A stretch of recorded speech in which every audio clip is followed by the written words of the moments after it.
There's new information we're getting regarding pay for play with the Clinton Foundation. There was an investigation underway and then Herculean efforts by the Obama DOJ to shut that investigation down. It all started with a book called Clinton Cash, written by Peter Schweizer. That book lays out in detail how the Clinton Foundation was basically a money laundering operation. People gave money to the foundation and then they got an FOB designation on any request that they made to the State Department. Do you know what FOB stood for? Friend of Bill. That meant the person who got that designation had likely paid off the Clintons through the foundation to get preferential treatment. It means your government was for sale. In 3 separate cities, this book spawned investigations: Washington, D.C., New York, and even Little Rock, Arkansas. As these investigations were rolling, I was concerned that the DOJ had been compromised. I called for a special counsel back in 2017. With so many at the FBI and the Department of Justice conflicted, we believe a special counsel is appropriate. And the question for the Attorney General is, what are you waiting for? We have a mountain of evidence and we need to see action quickly. Otherwise, the American people start to question whether or not there really is this double standard where we're subjecting President Trump to scrutiny that the Clintons have never been subjected to. And I was right. They never were subjected to that scrutiny. A special counsel was never appointed. Hillary got away with it. And we can blame former Attorney General Jeff Sessions for that failure. But now, thanks to a newly declassified memo, we see that then Deputy Attorney General Sally Yates demanded these investigations into the Clinton Foundation be shut down. I was right back in 2017 that they were never really subjected to the scrutiny that they should have been. And another reason is Andrew McCabe. He was Deputy Director of the FBI, and it looks in these memos and documents like he played a key role in swatting down legitimate investigations. Remember, at the time, the director of the FBI was this guy. Taylor Swift and I go way back. I went to my first concert of hers 15 years ago. I'm in a family's Swiftie group chat. I know all her music and I listen to it in my headphones when I cut the grass. While our elderly makeup-covered president is posting about whether Taylor Swift is still hot and declaring that he can't stand her, what's she doing? Living her best life. Thank you, Taylor Swift. How the mighty have fallen. Thoughts and prayers, Jim Comey.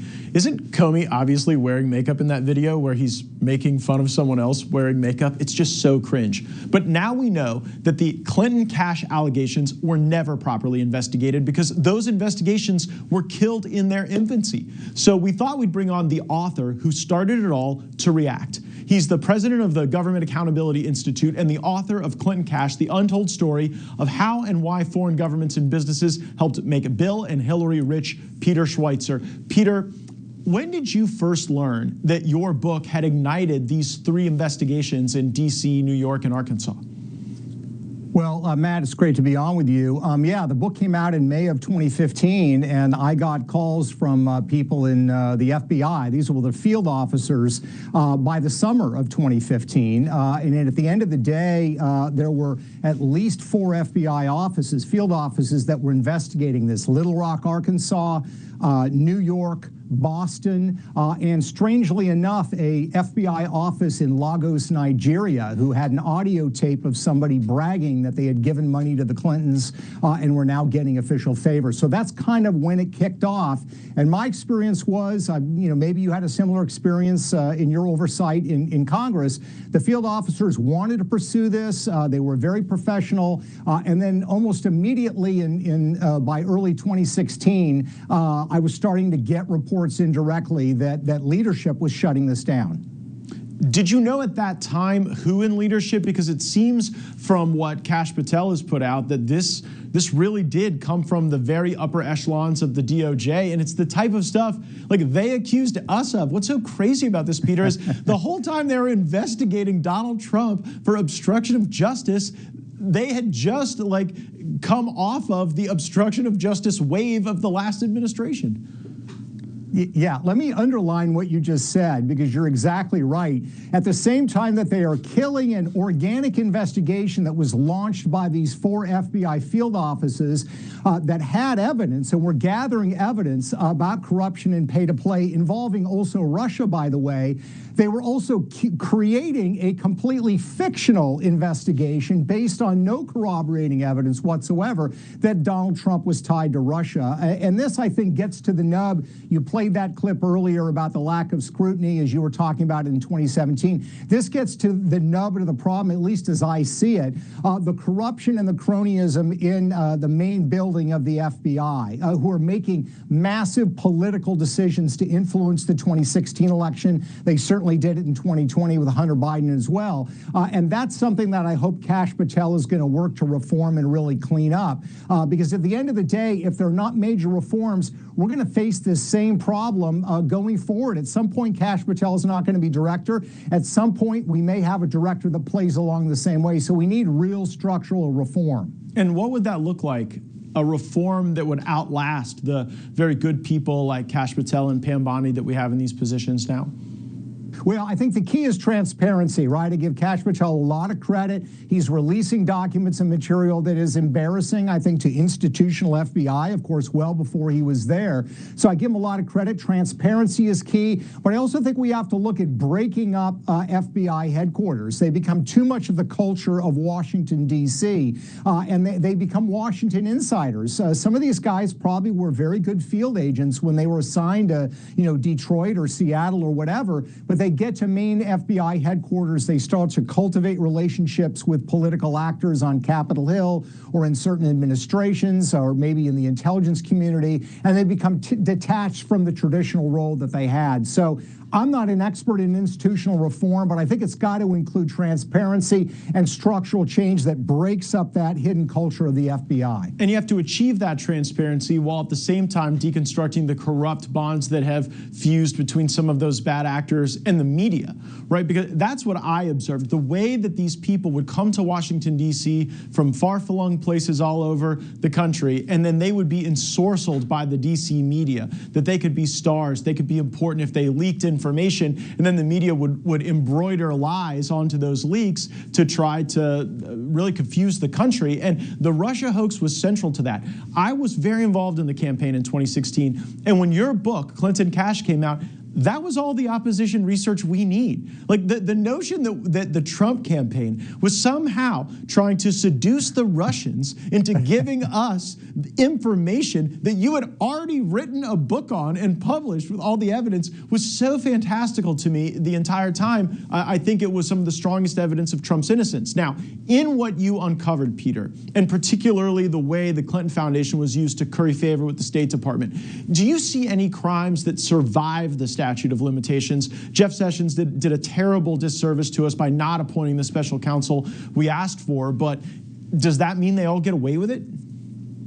It's a great question, Matt. I mean, you're the attorney, so I'm probably going to defer to you on that specifically. What I would say is that I think clearly there were laws that violated. I don't know what the statute of limitations are, and correct me if I'm not right on this, but I do believe that if it is a criminal conspiracy and there are conspiracy charges, that can extend the statute of limitations as long as the conspiracy goes forward. So my hope is that this will absolutely be looked at. It needs to be looked at, and I think we need to underscore the point you made about the media. Let's remember, part of the way that they got the FISA courts to go along with some of these wiretaps in the so-called Russia collusion involving Trump is they would leak material to a news source. That news source would then run a story, and then they would use that news source with a FISA judge as evidence as to why there needed to be a FISA investigation. So there is absolutely a mass manipulation going on. I think the good news is that the media outlets like the New York Times and Washington Post, who before 2016 were known to be left of center, but people wanted to give them at least some credit, have completely and totally trashed their brands. And that's not something they're ever going to get back.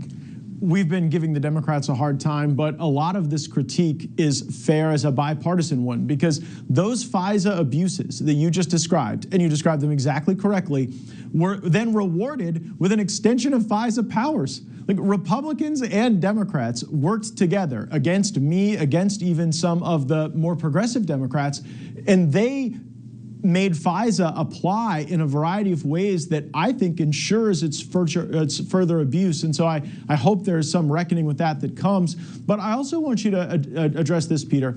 You've written a number of pieces after Clinton Cash. You talked about the Bidens. There are a number of empires that exist in Washington, D.C., where what the Clintons did is just the archetype. You have a family member who is in power, and then you have other family members who basically sell access to that power and who sell the ability to lever that power. You saw it with the Clintons. You saw it with the Menendezes. I mean, heck, even the former Republican chairman of the Intelligence Committee, Senator Burr, his son and wife were lobbyists. How would you like to go against them if your matter was before some tribunal? And so, like, can you talk about this methodology of corruption in Washington and its nature across the political spectrum? Yeah, no, you're exactly right. I would add Mitch McConnell to that list. It's a bipartisan problem. And look, what the Clintons did was it was proof of concept in a lot of respects. They demonstrated that, number one, what I call offshoring corruption. In other words, it's not the elected official that's actually getting the deal or making the money per se. They're not the ones that are even having the conversation with the foreign influencers.